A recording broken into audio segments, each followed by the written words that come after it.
Bien-aimés dans le Seigneur, nous bénissons encore notre Père Céleste.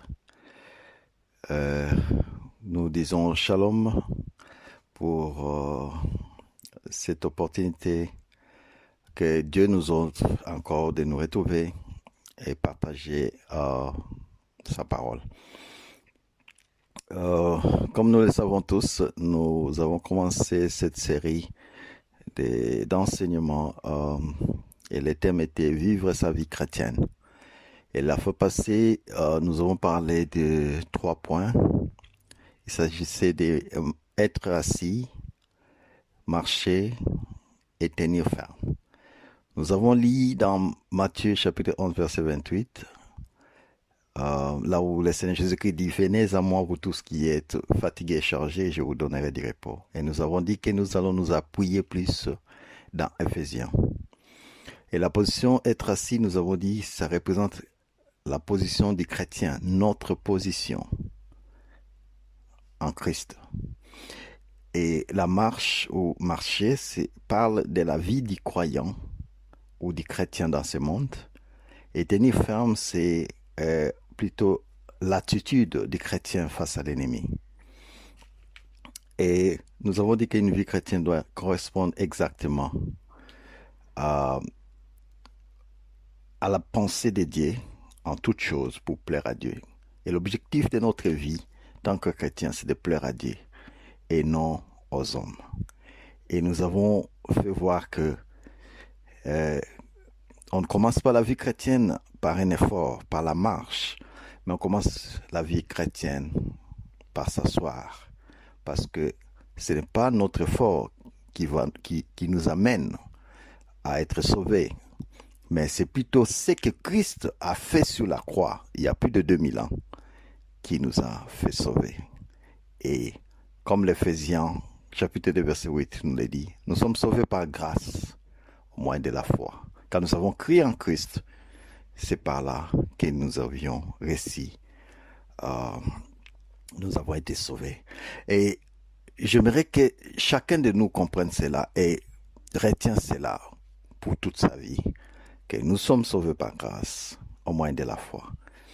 Et nous avons dit que nous devons nous appuyer sur Christ, parce que la Bible nous dit, nous sommes assis avec lui dans les lieux célestes.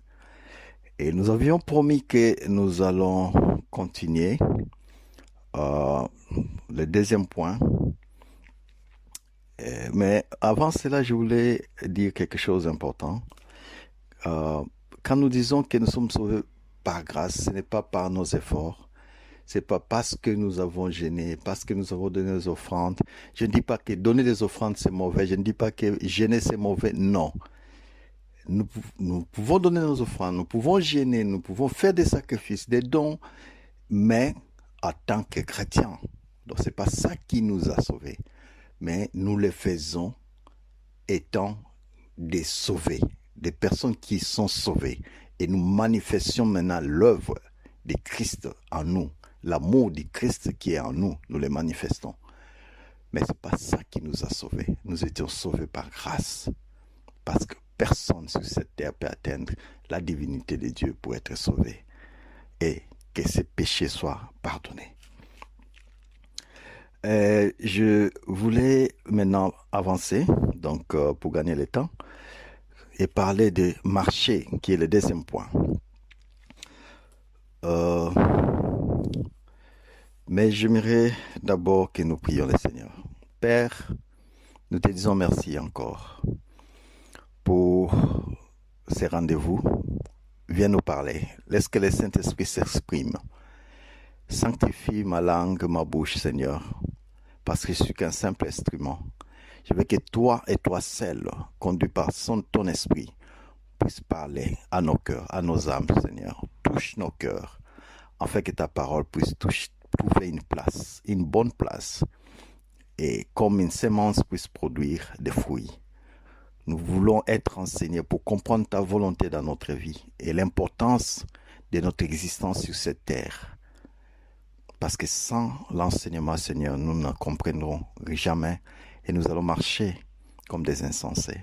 Nous voulons comprendre ta volonté et marcher selon ta volonté. Nous bénissons ces moments. Sois avec nous, dirige-nous du début jusqu'à la fin. Pour la gloire éternelle de ton nom, nous avons ainsi prié au nom puissant de notre Seigneur Jésus-Christ. Amen.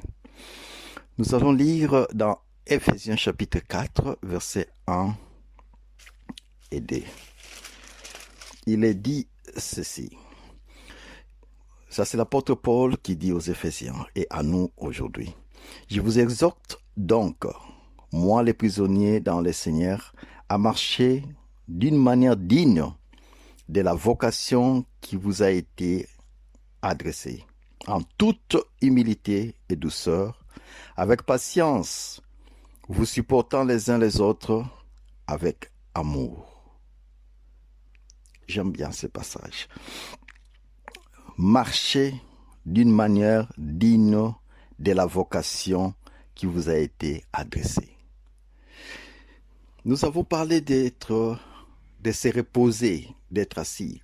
Mais après avoir reposé avec confiance en lui au commencement de notre vie chrétienne, et qu'une fois que nous avons appris que Dieu nous a fait asseoir et que nous avons trouvé la force que cette position nous donne, alors nous pouvons réellement commencer à marcher. Parce que nous avons la force dans la position que nous avons reçue avec Christ. Nous pouvons finalement commencer à marcher.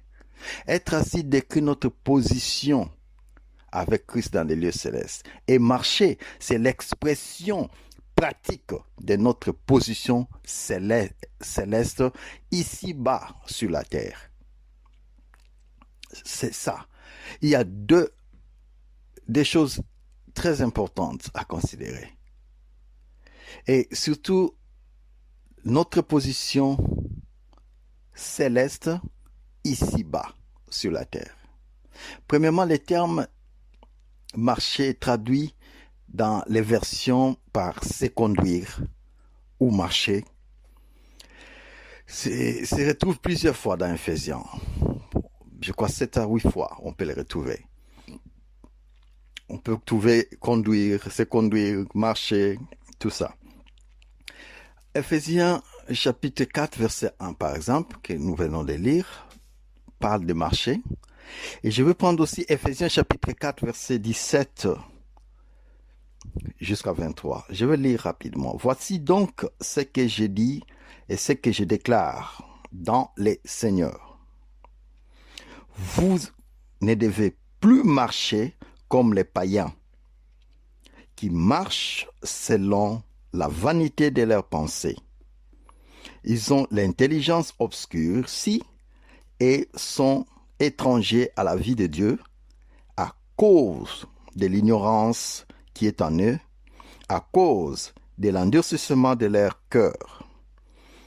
Ayant perdu tout sentiment, ils se sont livrés au dérèglement pour commettre toute espèce d'impureté jointe à la cupidité. Mais vous, ce n'est pas ainsi que vous avez appris Christ. Si du moins vous l'avez entendu, et si conformément à la vérité qui est en Jésus, c'est en lui que vous avez été instruits à vous dépouiller. Par rapport à votre vie passée, du vieil homme qui se corrompt par des convoitises trompeuses, à être renouvelé dans l'esprit de votre intelligence, et qui a revêtu l'homme nouveau, créé selon Dieu dans une justice et sainteté qui produit la vérité. C'est pourquoi renoncez au mensonge et que chacun de vous parle selon la vérité à son prochain, car nous sommes membres les uns des autres. Et ça, c'est important en tant qu'enfants de Dieu. Comment nous devons marcher, comment nous devons conduire, comment nous devons nous comporter. C'est ça, marcher. Comment nous devons être devant les hommes, devant même les païens, oh nos bien-aimés. Et dans Éphésiens toujours, chapitre 5, verset 2, il est dit ceci, et marcher dans l'amour, à l'exemple de Christ, qui nous a aimés et qui s'est livré lui-même à Dieu pour nous, comme une offrande et un sacrifice de bonne odeur. Est-ce que nous pouvons nous sacrifier aujourd'hui pour les autres? Nous pouvons prouver notre amour. Christ a prouvé son amour jusqu'à l'amour de la croix, à la mort de la croix. Nous pouvons prouver notre amour pour nos prochains, pour nos bien-aimés. Christ est mort pour nous qui étions pécheurs pour avoir la vie. Il a manifesté. Nous devons marcher sur les traces de Christ. Toujours dans Ephésiens chapitre 5, verset 8 à 10, il est dit ceci. Autrefois vous étiez ténèbres et maintenant vous êtes lumière dans le Seigneur. Marchez comme des enfants de lumière. Marchez comme des enfants de lumière. Car les fruits de la lumière consistent en toutes choses de bonté, de justice et de vérité. Examinez ce qui est agréable au Seigneur. Est-ce que nous avons encore la vérité dans notre bouche? Est-ce que nous sommes réellement une lumière? Parce qu'on dit une lumière ou la lampe, on ne la met pas en dessous du lit. On la met sur la table pour éclairer. Est-ce que notre présence parmi les païens, on sent que nous sommes chrétiens, nous sommes enfants de Dieu? Nous devons nous poser toutes ces questions-là. Et c'est très important parce que notre marche, notre conduite, notre être doit refléter ce que Christ nous a demandé d'être, ce qui a été Christ. Parce que nous sommes conduits par l'Esprit de Dieu. Et sa grâce nous accompagne. Et c'est très important. Si nous allons au verset 15 et 16 du même chapitre 5 des Éphésiens, il est dit ceci. Prenez donc garde afin de vous conduire avec circonspection, non comme des insensés, mais comme des sages. Rachetez le temps, car les jours sont mauvais. Nous pouvons voir ce qui se passe aujourd'hui tout autour de nous. Il y a cette pandémie de coronavirus. Il y a des désordres partout, par-ci, par-là dans le monde. Il y a des guerres, il y a de la famine. On venait de tuer un noir aux États-Unis. Aujourd'hui, tout est en débandade dans le monde. Des manifestations partout. Il n'y a plus l'amour entre nous. Un sage doit savoir lire les temps. Un sage doit savoir lire les signes des temps. Et la Bible nous dit, rachetez les temps car les jours sont mauvais. Ces jours mauvais dont parle la Bible, c'est ce que nous vivons aujourd'hui. On nous dit au verset 15, prenez donc garde afin de vous conduire. Conduire, c'est marcher avec circonspection, non comme des insensés, mais comme des sages. Un sage sait lire les temps, racheter les temps, car les jours sont mauvais. Ça signifie, marcher signifie circuler. Et il est employé de manière figurée par Paul pour signifier se comporter, ordonner sa conduite. Ceci nous place immédiatement devant le sujet de la conduite chrétienne. Comment un chrétien doit se conduire. Et ça, c'est la première partie. Et la seconde partie de la lettre de Paul aux Éphésiens traite essentiellement de cette question de la conduite d'un chrétien ici-bas sur la terre. Et c'est dans notre relation avec les autres, avec nos prochains, que notre conduite est mise à l'épreuve.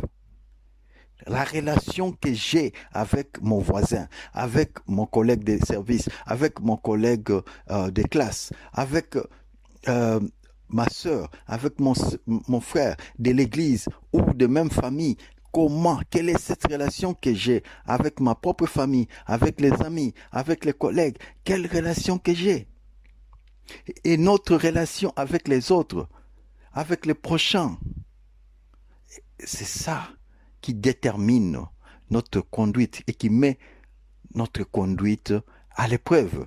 Et c'est sous cet angle que la question est abordée ici.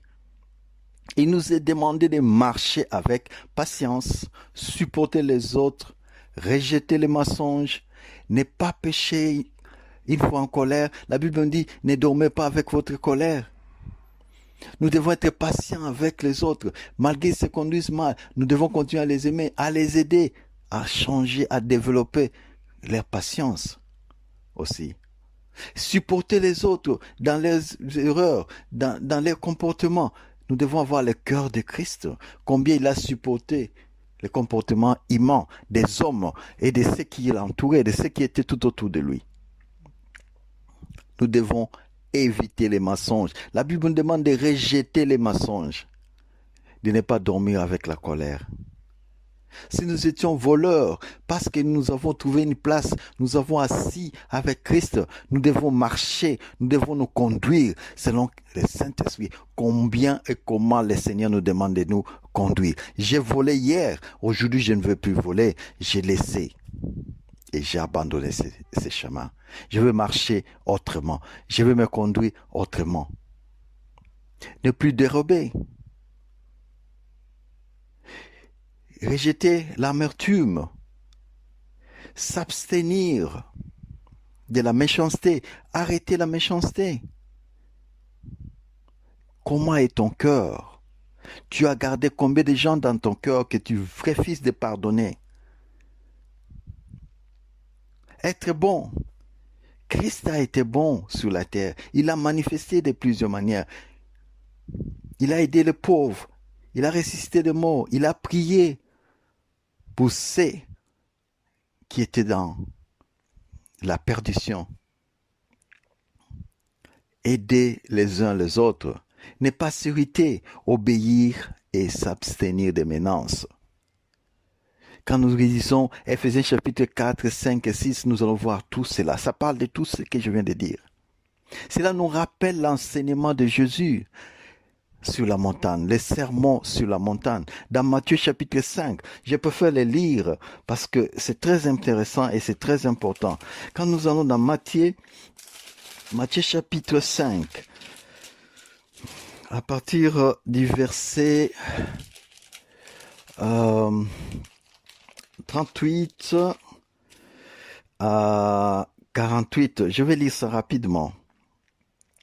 Vous avez appris qu'il a été dit, œil pour œil et dent pour dent. Mais moi, je vous dis de ne pas résister aux méchants. Si quelqu'un te frappe sur la joue droite, présente-lui aussi l'autre.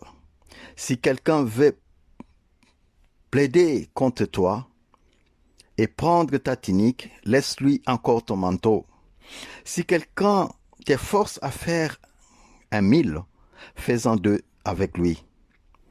Donne à celui qui te demande et ne te détourne pas de celui qui veut emprunter de toi.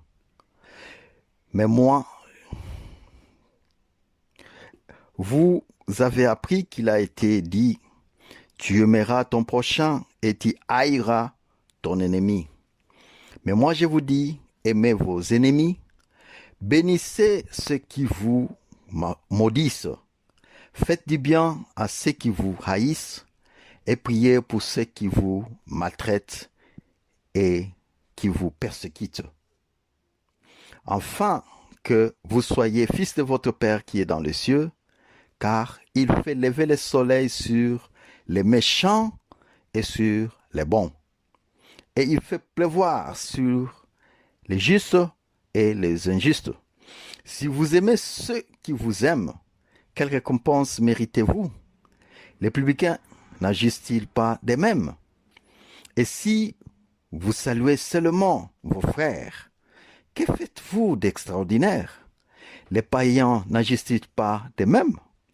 Soyez donc parfaits comme votre Père céleste est parfait. Alléluia. Je bénis le Seigneur pour cela. Le Seigneur nous fait montrer ici, parce que Jésus, ça, c'est Jésus lui-même qui nous parle. Il a dit, vous avez appris ceci.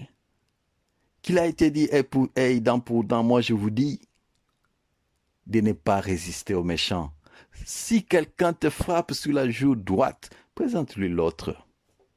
C'est extraordinaire. En fait, Jésus nous a montré combien il avait cet amour-là. Il avait le pardon. Il avait ce sens de voir les personnes, les mauvaises personnes, avec espoir de les transformer, de les changer et devenir de bonnes personnes. La perfection du Père intervient depuis le jour où Adam a pris du fruit de l'arbre de la connaissance. Car Dieu, ces jours-là, a prouvé sincèrement sa perfection sur l'homme. Car l'homme décide par lui-même, ces jours-là, de ce qui est bon et de ce qui est mauvais. En fait, Dieu lui avait dit, ne touche pas au fruit de cet arbre. Mais l'homme s'est décidé par lui-même d'aller y toucher. Malgré qu'il était influencé par l'ennemi, par Satan. Mais il pouvait retenir ce que Dieu lui avait demandé de faire et ne pas y aller toucher. L'homme naturel a fixé ses propres normes pour le bien et le mal, la justice et l'injustice, et il s'efforce d'y conformer sa vie aujourd'hui. Parce que lui-même, il a voulu. Il a mis comme ça, contraire à la volonté de Dieu. Mais pour nous, chrétiens, Christ est notre arbre de vie. Et notre point de départ, c'est Christ. Nous ne nous préoccupons plus de l'injustice que nous subissons, comme font les autres. Mais nous portons notre croix. Christ a porté sa croix. Il était innocent. Il avait la divinité en lui. Il pouvait dire non, refuser. Mais il a porté sa croix pour nous sauver. Parce que nous suivons Christ, nous devons porter notre croix aussi. Nous ne sommes pas là pour chercher à avoir raison, mais nous sommes là pour porter notre croix. Comme Christ l'a fait. Parce que la vraie raison, nous l'aurons dans l'éternité. Et c'est là le principe de notre conduite. La grâce de Dieu fait briller le soleil sur le bon et sur le mauvais. Comme nous avons lu dans Matthieu chapitre 5, verset 45 tantôt. En fait, que ce soit les bons ou les mauvais, ils bénéficient du soleil. Donc, peu importe que ce soit un bien ou un mauvais, un bon ou un mauvais, c'est la grâce de Dieu qui compte. C'est la grâce de Dieu qui importe et non ce qui est bien ou mal. C'est la grâce de Dieu qui importe. Comme Ephésiens chapitre 4, verset 32 nous dit, si nous pouvons le lire rapidement. Ephésiens chapitre 4, verset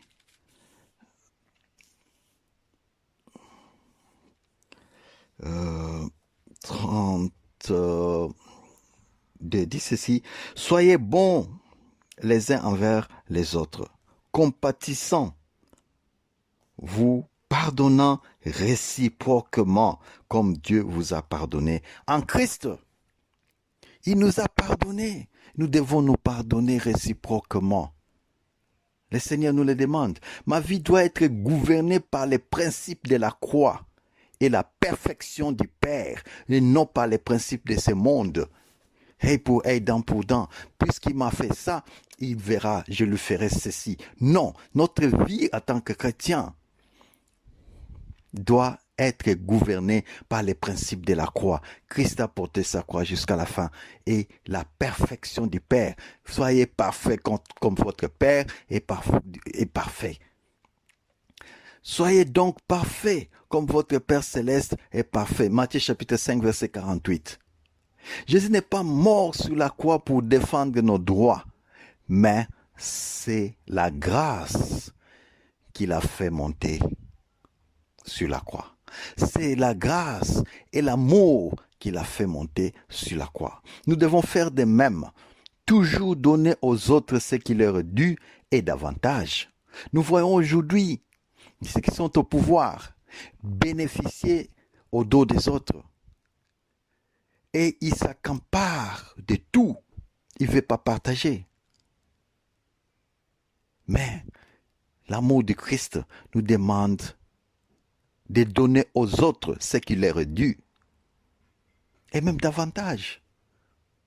Nous sommes assis pour toujours avec Christ, afin de pouvoir marcher devant les hommes.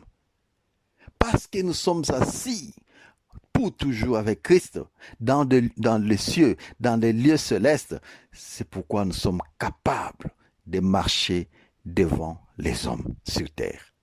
Et quand Paul demande aux Philippiens de travailler à votre salut avec crainte et tremblement, selon certaines traditions, d'autres traditions parlent plutôt des œuvres. Je vais lire ça dans Philippiens chapitre 2, versets 12 et 13. Philippiens chapitre 2, versets 12 et 13. Il est dit ceci.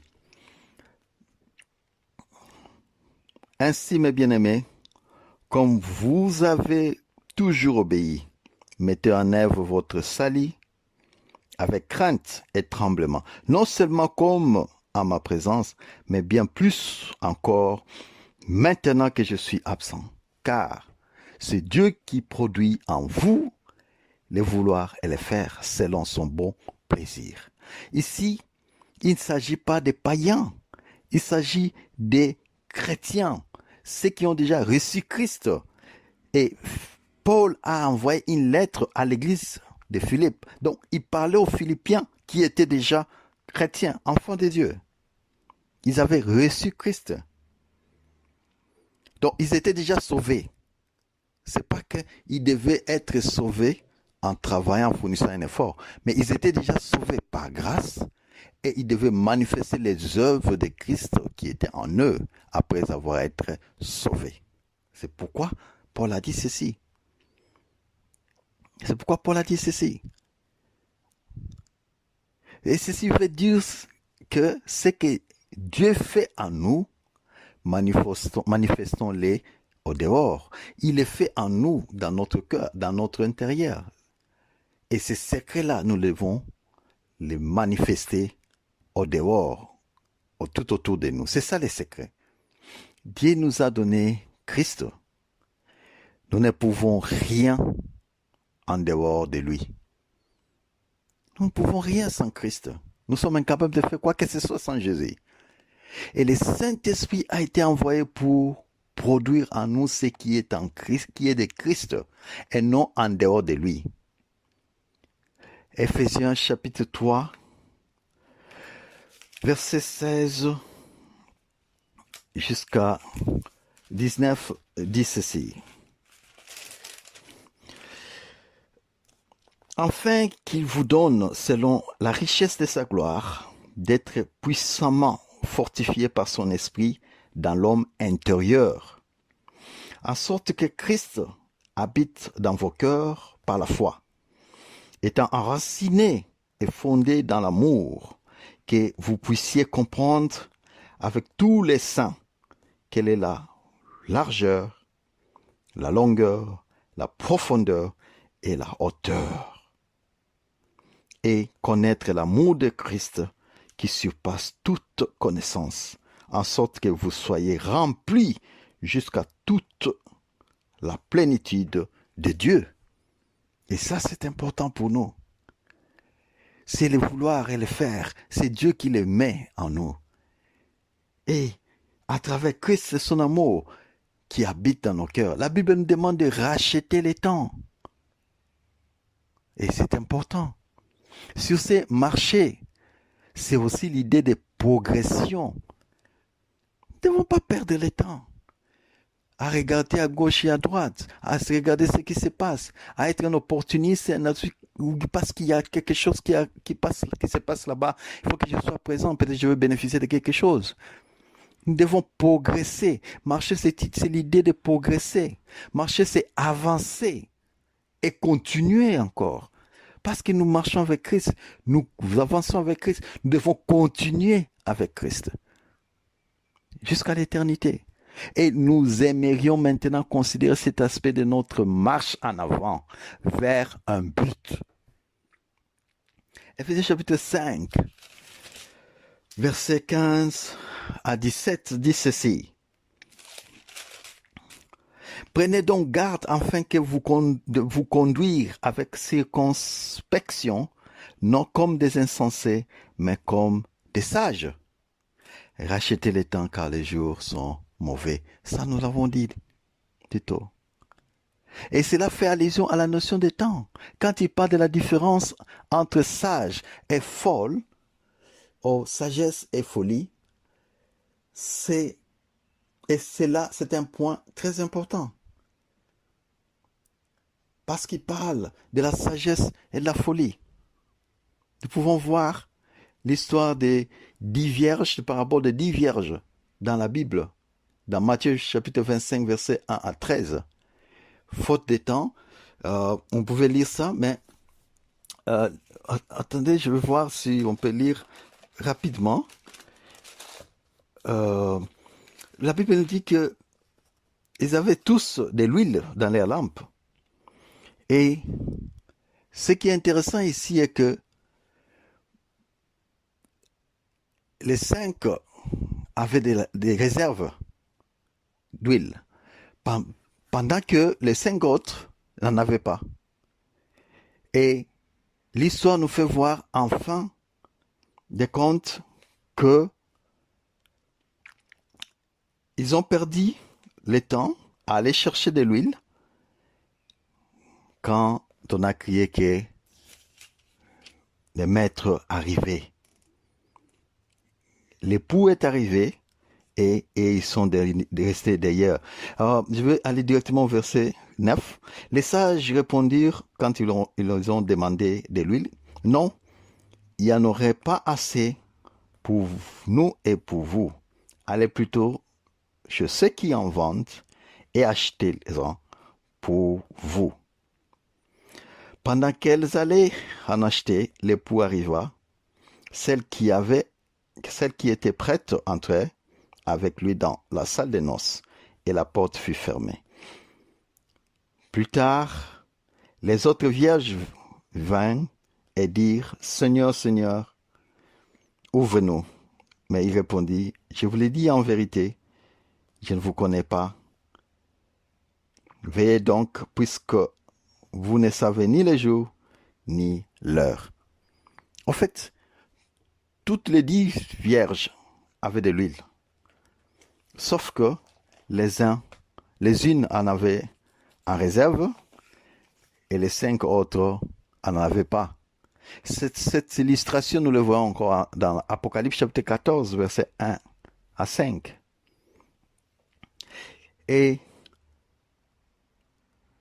il est dit ceci, je regardais et voici l'anneau s'éteignait sur la montagne de Sion, et avec lui 144 000 personnes qui avaient son nom et le nom de son père écrit sur leur front.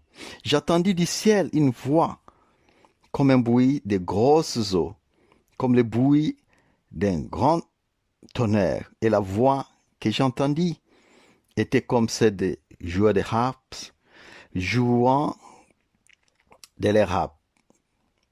Ils chantaient un cantique nouveau devant le trône et devant les 4 êtres vivants et les vieillards. Et personne ne pouvait apprendre les cantiques si ce n'est les 144 000 qui avaient été rachetés de la terre.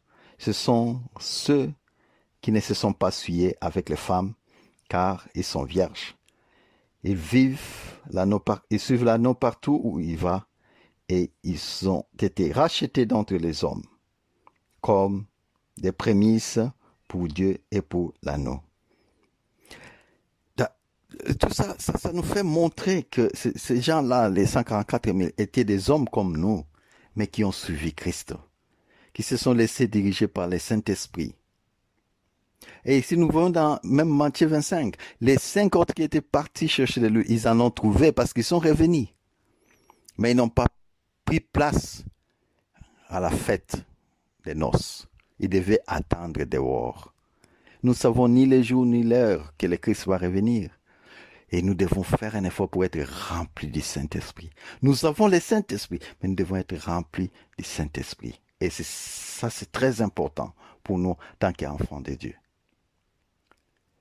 Et Éphésiens chapitre 5, verset 18, nous dit plutôt que nous devons, ne vous enivrez pas de vin, c'est de la débauche, mais soyez remplis de l'esprit. Éphésiens 5, 18, c'est une demande d'être remplis d'esprit. Nous recevons tous le Saint-Esprit quand nous acceptons Jésus-Christ comme notre Seigneur et Sauveur personnel. Nous avons finalement l'huile dans nos lampes du jour en jour par la présence du Saint-Esprit. Ça, c'est bien.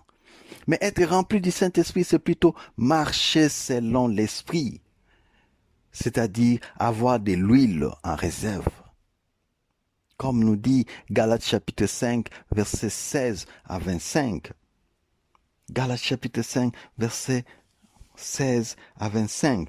Mais je ne veux pas tout lire. Je vais lire juste à partir du verset 22. Il est dit ceci. Mais les fruits de l'esprit, c'est l'amour, la joie, la paix, la patience, la bonté, la bienveillance, la foi, la douceur, la maîtrise de soi. La loi n'est pas contre ces choses.